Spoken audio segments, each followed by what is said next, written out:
ஐலே சிவா சீரியலில் என்ன நடக்க போகுதுன்னு பார்க்கலாம் வாங்க வீடியோக்குள்ளே போகலாம். உதய பெருமாள் வருத்தப்படுறாங்க. நான் ஏற்கனவே இதில் நின்று இருக்கக்கூடாதோ, குடும்பத்தில் இவ்வளோ பெரிய பிரச்சனை வரும்னு தெரிஞ்சிருந்தா நான் பேசாமல் இந்த அரசியலில் நிற்காமல் இருந்திருக்கலாங்கிறாங்க.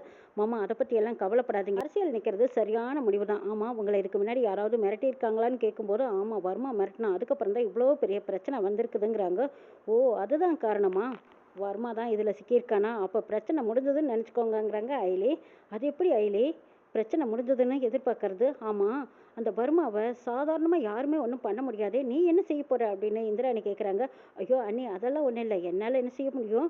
ஆனால் அம்மாவுக்கு தெரிஞ்ச போலீஸ் ஒருத்தர் இருக்காங்க, அவங்கள வச்சு பார்த்துக்கலாம், விடுங்க அண்ணி, நாங்கள் பார்த்துக்குறோங்கிறாங்க ஐலியும் சிவாவும். சித்தப்பா, இதை பற்றி நீங்கள் ஏற்கனவே எங்ககிட்ட சொல்லலேன்னு கேட்குறாங்க இந்திராணி. செல்வனாகியும் கபிலனும் அரசியலெல்லாம் நமக்கு வேண்டான்னு சொல்லிட்டு இருந்தாங்க. அப்போ இந்த விஷயத்த சொன்னால் இன்னும் பயந்துடுவாங்கன்னு தான் நான் இதை யாருக்கிட்டையுமே சொல்லலைங்கிறாங்க உதய பெருமாள். மாமா, பிரச்சனை முடிஞ்சதுன்னு நினச்சிக்கோங்க, நாங்கள் பார்த்துக்குறோன்னு சொல்லிடுறாங்க ஐலே. அதுக்கப்புறம் பார்த்தா வெளியில் சரியான கொட்டு மலக்கு வாத்திய மேலதாளங்களோட சரியான சத்தமாக இருக்குது. என்னடா இவ்வளோ பெரிய சத்தம் கேட்குது அப்படின்னு சொல்லிட்டு எல்லாரும் வெளியில் ஓடி வந்து பார்க்குறாங்க. அங்கே செலியன் மேலதாளத்தோட நல்லா ஜம்முன்னு ஜாலியாக ஆடிக்கிட்டு இருக்காங்க. இதை பார்த்து செல்வநாய்க்கு சரியான கோபம். நிறுத்துடா, முதல்ல வீட்டுக்கு முன்னாடி எதுக்குடா இப்படி கொட்டு மலக்கு போட்டுக்கிட்டு ஆடிக்கிட்டு வரேன்னு கேட்குறாங்க. ஐயோ அத்தை, உங்களுக்கு ஒரு விஷயம் தெரியாதா? நம்ம மாமா எலெக்ஷனில் நிற்கிறாங்க, பிரச்சாரத்துக்கு போக வேண்டாமா? நம்ம எல்லாருமே சேர்ந்து தான் பிரச்சாரத்துக்கு போகணும், வாங்கன்னு கூப்பிடுறாங்க. ஏன்டா இருக்கிற கொஞ்சம் நஞ்சமான மரியாதையும் வாங்கலான்னு முடிவு பண்ணிட்டியா? இனி ஊர் ஊராக போய் அவர் பேரில் வந்திருக்கிற ஒரு தப்பான நியூஸை உண்மையாக்க போறியான்னு கேட்குறாங்க செல்வனாகி. அந்த தப்பான நியூஸை பொய்யாக்கிறதுக்கு தான் நாம் இப்போ இறங்கியிருக்கோம். அரசியல்னா இதெல்லாம் சகஜம், இது கூடவா தெரியாது? அத்தை, நீங்கள் ஒன்றும் கவலைப்படாதீங்க. மாமா, நீங்கள் என்ன சொல்கிறீங்க? வாங்க வாங்க, இப்போவே கிளம்புங்க, நம்ம ஊருக்குள்ளே நம்மளும் இருக்கோன்னு தெரியணும். நீங்கள் தான் எலெக்ஷனில் நிற்கிறீங்கன்னு எல்லாத்துக்கும் தெரிய வேண்டாமா மாமா? உங்களுக்கு தான் எல்லாரும் ஓட்டு போடுவாங்க, எல்லாருமே நம்ம ஓட்டு கேட்க போயாகணும். நம்ம குடும்பத்தாரே பின்வாங்கினா எப்படி?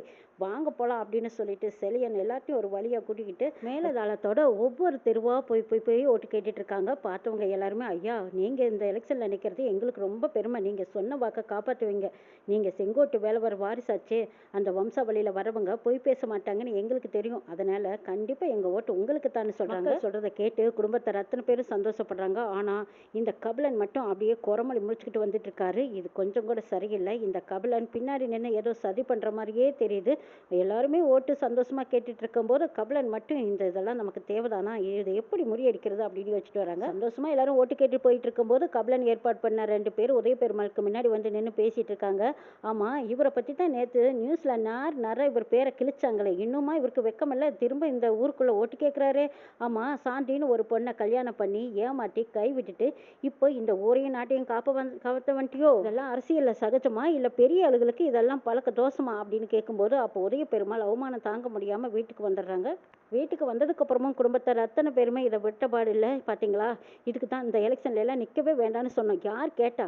சொன்னபடி கேட்காம நீங்கள் முன்னாடி போனீங்க. இப்போ இந்த குடும்ப மானத்தில் கொஞ்சம் நஞ்சம் இருக்கிற மரியாதையும் போச்சு போச்சுன்னு சொல்லி கபிலன் ஒரு பக்கம் காளியப்பா ஒரு பக்கம் பேசிட்டு இருக்காங்க. எல்லாத்துக்கும் காரணம் இந்த செலியன் தான். இவன் எதுக்காக இந்த கொட்டு மேலே சத்தம் போட்டுக்கிட்டு இந்த ஏற்பாடு பண்ணி வச்சான்னு செல்வநாயகி செலியன் மேலே குத்தம் சொல்கிறாங்க. அதுக்கு செலியன் சொல்கிறாங்க, இதை பாருங்க, நான் பண்ணின ஏற்பாட்டில எந்த தப்பும் கிடையாது. இன்னைக்கு நடந்ததுக்கும் நான் பண்ண ஏற்பாட்டுக்கும் எந்த சம்மந்தம் கிடையாது.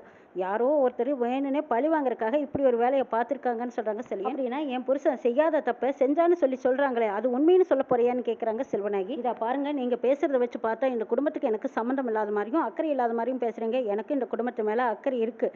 இப்படி கீழ்த்தரமான வேலையெல்லாம் பார்க்குறாள் நான் கிடையாது. அரசியலில் மாமா நிற்கிறாங்கிறதுக்காகவே யாரோ இப்படி ஒரு பொருளையை கிளப்பி விட்டுருக்காங்க. இந்த மாதிரி பிரச்சனைகளெல்லாம் அரசியலில் சந்திச்சு தான் ஆகணும். தேவையில்லாத பிரச்சனை மாமாவுக்கு வந்திருக்குன்னா நம்ம எல்லாரும் ஒன்றா சேர்ந்து தான் அந்த பிரச்சனையை சரி பண்ணணும். உதய பெருமாள் கவலையோடு இருக்கிறத பார்த்து செலியன் சொல்கிறாங்க, இதை பாருங்க மாமா, இன்னும் இதை விட பெரிய பெரிய பிரச்சனையெல்லாம் சந்திக்க வேண்டியதாக இருக்கும். அரசியல்னு வந்துட்டா இதெல்லாம் சகஜம்.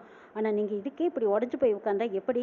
ஒரு நாள் 2 நாளையில் இந்த பிரச்சனையை சீக்கிரம் சால்வ் பண்ணிடலாம். நீங்கள் இதை நினச்சி கவலைப்படாதீங்க. என்னானாலும் சரின்னு தானே இந்த எலெக்ஷனில் நின்னீங்க, அதே தைரியத்தோட கடைசி வரைக்கும் இருங்க மாமா, நாங்கள் எல்லாரும் உங்களுக்கு சப்போர்ட்டாக இருக்கோம்னு சொல்கிறாங்க செலியன். இந்திராணி அமைதியாக இருக்கிறத பார்த்து அயலு வந்து கேட்குறாங்க, நீங்களே இப்படி இடிஞ்சு போனால் எப்படி அண்ணே? நடந்த விஷயத்தையெல்லாம் கேட்கும்போது அது ரொம்ப எல்லாத்துக்கும் கஷ்டமாக தான் இருக்குது. நாமளே இப்படி டவுன் ஆனால் இந்த பிரச்சனை ரொம்ப பெருசாகிட்டே போகும் அண்ணே. பிரச்சனை வளர்றதுக்கும் பிரச்சனையை முடிக்கிறதுக்கும் நாம் எந்த அளவுக்கு ஸ்டெப் எடுத்து போகிறோமோ அந்த அளவுக்கு தான் அதை பிரச்சனை முடிக்க கேட்க முடியும். ஐலி நீ ஈஸியாக சொல்லிட்டு நடந்தது ஒன்றும் சாதாரண விஷயம் கிடையாது. அதை என்னால் மறக்கவும் முடியல, அதை என்னால் எதிர்த்து போராடவும் முடியலைங்கிறாங்க இந்திராணி. இந்த குடும்பம் காலாகாலமாக நல்ல பேர் வாங்கிட்டு வந்தது. இன்னைக்கு ஒரு சின்ன விஷயத்தால் குடும்பமே உடஞ்சி கிடக்கு. வெளியில் போனால் தலை காட்ட முடியல, அந்த அளவுக்கு தலை குனிஞ்சு நிற்கிறோம்.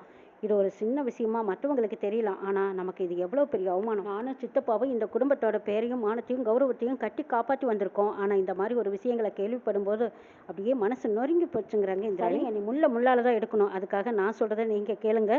எந்த நியூஸ் மூலமாக இப்படி ஒரு இல்லாத பொய்யை வெளியே பரப்புனாங்களோ அதே நியூஸ் மூலமாக நம்ம உண்மையை நிரூபிக்கலாங்கிறாங்க ஐலி. சிவா ஐலி ரெண்டு பேரும் சொல்கிறது இந்திராணிக்கு சரின்னு படுது. ஆமாம் ஐலி, இது கூட சரியாக தான் இருக்குது. நியூஸில் இல்லாத பொல்லாதையும் சொல்லி இப்படி அப்பா பேரையும் சித்தப்பா பேரையும் கெடுத்துட்டாங்களே, அவங்கள வச்சே நம்ம சேனலில் உண்மை என்னங்கிறத சொல்ல வைக்கலாங்கிறாங்க. ஐலி சிவா ரெண்டு பேரும் இதுக்கான ஏற்பாட்டை நாங்கள் பார்த்துக்குறோம், உங்களுக்கு எந்த கவலையும் இல்லை அப்படின்னு சொல்லிட்டு போகிறாங்க. ஆனால் இங்கே கபிலன் எதுவுமே பேசாமல் அமுக்கமாக இருந்துக்கிட்டு வேலை சதி பண்ணுறாரு. நம்ம சேனலில் இன்னைக்கு 8 மணிக்கு லைவாக வெளியிட போகிறதா நான் நியூஸ் கொடுத்துட்றேங்கிறாங்க ஐலி. அப்போ கபிலனுக்கு ஒரே பதட்டமாக இருக்குது. அக்கா இன்னும் பிரச்சனையை பெருசாகிக்கிட்டே போகிறீங்கன்னு எனக்கு தோணுது, பேசாமல் இந்த பிரச்சனை இதோட விட்டுருங்க, திரும்ப திரும்ப கிளறிக்கிட்டே இருக்காதீங்கன்னு கபிலன் சொல்கிறாரு. இல்லை, இது நான் சும்மா விட போகிறதா இல்லை. குடும்ப மானத்தை கப்பல் எத்தினவங்களுக்கு சப்போர்ட்டாக பேசுகிற மாதிரியெல்லாம் இருக்க கபிலா, நீ கொஞ்சம் அமைதியாயிரும். ஐலியும் சிவாவும் சொல்கிறது தான் சரி. யாருன்னே தெரியாதவங்க மூலமாக நம்ம அசிங்கப்பட்டு உட்காந்துருக்கோம். அந்த தெரியாதவங்களை திருப்பி கொண்டு வந்து உண்மையை சொல்ல வைக்கணுங்கிறதான் இதெல்லாம் பொய்யுங்கிறத மக்களுக்கு தெரிய வரும்னு முடிவு எடுத்திருக்காங்க. அப்போ ஐலி சிவா அவங்க டீமோடு சேர்ந்துக்கிட்டு அந்த சாந்தியை தேடி போகிறாங்க. சாந்தியை பிடிச்சு உண்மையை வரவழைச்சிடணுங்கிற முடிவில் போயிட்டு இருக்கும்போது அவங்க ஜீப்புக்கு முன்னாடி ஒரு வண்டியில் வந்து ரேஷ்மா அப்படி டக்குன்னு நிற்கிறாங்க. ரேஷ்மாவை பார்த்ததும் சிவா, அட ரேஷ்மா என்னாச்சு உனக்கு, ஏன் இப்படி குறுக்க வந்து விழுந்திருக்கேன்னு கேட்குறாங்க. சிவா, நான் உங்ககிட்ட ஒரு முக்கியமான விஷயம் பேசணும், நீ என் கூட வான்னு கையை பிடிச்சி இழுத்துட்டு போகிறாங்க.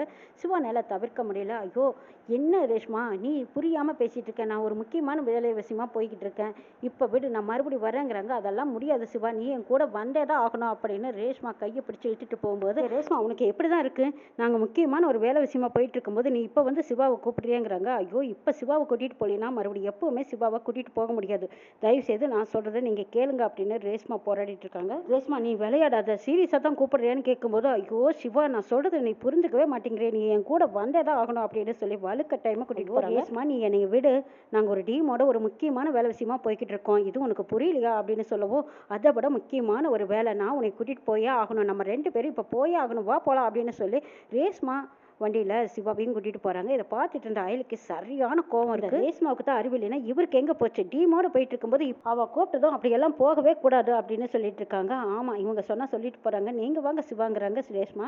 சிவா இது ஏதோ விளையாட்டுத்தனமா இவ கூப்பிட்டு இருக்கா, முதல்ல நீங்கள் ஜீப்பில் இருங்க நம்ம கிளம்பலாங்கிறாங்க ஐலி. ஐயோ ஐலி நான் சொல்கிறத நீ புரிஞ்சுக்கோ, இவர் ஒரு முக்கியமான விஷயமா தான் நான் வெளியில் கூட்டிகிட்டு போகிறேங்கிறாங்க ரேஷ்மா. சிவா நீங்கள் வாங்க போகலாம் அப்படின்னு ரேஷ்மா கூப்பிடும்போது, வேண்டாம் சிவா ஒழுங்கா நீங்கள் ஜீப்பில் இருங்கிறாங்க. ரேஷ்மாவையும் ஐலியும் மாற்றி மாற்றி பார்க்குறாங்க. இங்கே பாரு நான் சொல்கிறதுல உனக்கு நம்பிக்கை இல்லையா, அப்போ என்னமோ பண்ணு அப்படின்னு சொல்லிட்டு ரேஷ்மா போகிறாங்க. ஐயோ என்னை விட்டு போயிடாத ரேஷ்மா அப்படின்னு சொல்லிட்டு சிவா ரேஷ்மா கூட போகிறதுக்காக, ஐலி நீங்கள் முன்னாடி போங்க, பின்னாடி வந்து நான் ஜாயின் பண்ணிக்கிறேங்கிறாங்க. ரேஷ்மா சிவா ரெண்டு பேரும் அந்த சாந்தியை பார்க்கறதுக்காக தான் போயிருக்காங்க. அவங்கள பற்றின டீட்டெயில் கலெக்ட் பண்ணிட்டு வந்துட்டாங்க ரேஷ்மா. இந்த விஷயத்தை பற்றி சிவா கிட்ட சொல்கிறதுக்காக தான் சிவாவை நேரடியாக கூட்டிகிட்டு போய் சாந்தியை விசாரித்து சாந்தியோட பேக்ரவுண்ட் என்னங்கிறது எல்லாம் காட்டுறதுக்காக ரேஷ்மா கூட்டிட்டு போயிருக்காங்க. அங்கே போய் பார்க்கும்போது சாந்தியை யாரோ கடத்திட்டு போயிட்டாங்க. அதுக்கப்புறம் அந்த கடத்தல் வில்லன் யாருங்கிறத கண்டுபிடிக்கணுங்கிறக்காக இப்போ முயற்சி பண்ணிட்டு இருக்காங்க ரேஷ்மாவும் சிவாவும். ஐலி நம்ம டீம் எல்லாமே அங்கே தானே போயிட்டு இருக்காங்க, அதுக்கு முன்னாடி நம்ம போய் இந்த தகவலை சொல்லலான்னு சிவா நேராக ஐலி இருக்கிற இடத்துக்கு வராங்க. ஐலி நம்ம என்ன காரியத்துக்காக போக இருந்தோமோ அதே விஷயத்தை தான் நம்ம ரேஷ்மா எல்லாம் டீட்டெயில் கலெக்ட் பண்ணிட்டா. நியூஸில் அந்த லேடி எப்போ எங்கள் அப்பாவை பற்றி தப்பாக சொல்ல ஆரம்பிச்சாங்களோ அப்போ இருந்தே ரேஷ்மா அவங்கள கண்காணிக்க ஆரம்பிச்சிட்டா. அந்த அம்மாவை முழுசாக ட்ரேஸ் பண்ணிட்டா. அதனால கிட்டத்தட்ட இந்த பிரச்சனை ஒரு முடிவுக்கு வரப்போகுது. ரேஷ்மா என்னை எதுக்காக கூட்டிகிட்டு போனான்னு தெரிஞ்சுக்காமையே நீ வாய்க்கு வந்தபடி பேசிட்டியே, ரேஷ்மாவை பற்றி தப்பாக பேசுனது எனக்கு கஷ்டமாக இருக்கு. எனக்கே கஷ்டமாக இருக்கும்போது அப்போ ரேஷ்மா மனசும் கஷ்டப்படுமல்லங்கிறாங்க. அப்போ ஐலி மனசுக்குள்ள நினைக்கிறாங்க, ஆமாம் என்னை விட்டுட்டு நீங்கள் ரேஷ்மா பின்னாடி போகும்போது அப்போ என் மனசுக்கு கஷ்டமாக இருக்காதா, அவள் கூப்பிட்டதும் அப்படியே திருத்துக்கிட்டு ஓடிட்டீங்க, அவள் பின்னாடி பைக்கில் உட்காந்துட்டு போகும்போது எனக்கு எப்படி இருந்துச்சு தெரியுமா அப்படின்னு மனசுக்குள்ளே நினைக்கிறாங்களே தவிர வெளியே சொல்ல முடியாமல் நிற்கிறாங்க.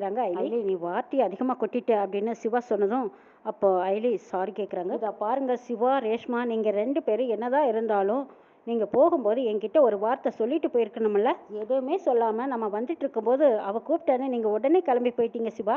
நான் உங்களுக்கு கால் பண்ணிகிட்டே இருந்தேன், ஆனால் நீங்கள் அதை அட்டன் பண்ணவும் இல்லை. இப்போ பாருங்களேன் அவள் எஸ்கேப் ஆயிட்டா. அப்போ எனக்கு கோவம் வரத்தானே செய்யும். எல்லாரும் சேர்ந்து போய் பிடிச்சிருந்தா அவளை கையும் களமாக பிடிச்சிருக்கலாம். விஷயம் எப்படியோ லீக் ஆயிடுச்சு, அவளும் எஸ்கேப் ஆயிட்டா. இப்போ என்ன பண்ணுறது, லைவாக நம்ம நியூஸ் கொடுக்கறதா சொல்லியிருக்கோம், எப்படி அவளை பிடிக்கிறதுன்னு கேட்குறாங்க ஐலி. ஐலி நான் பைக்கில் போயிட்டு இருக்கும்போது அந்த சவுண்டில் ரிங்கான சத்தமே எனக்கு கேட்கலைங்கிறாங்க சிவா. ரேஷ்மா ஐலி கிட்ட சாரி கேட்குறாங்க. என்னதான் இருந்தாலும் உங்ககிட்ட நாங்கள் சொல்லிட்டு போயிருக்கணும்.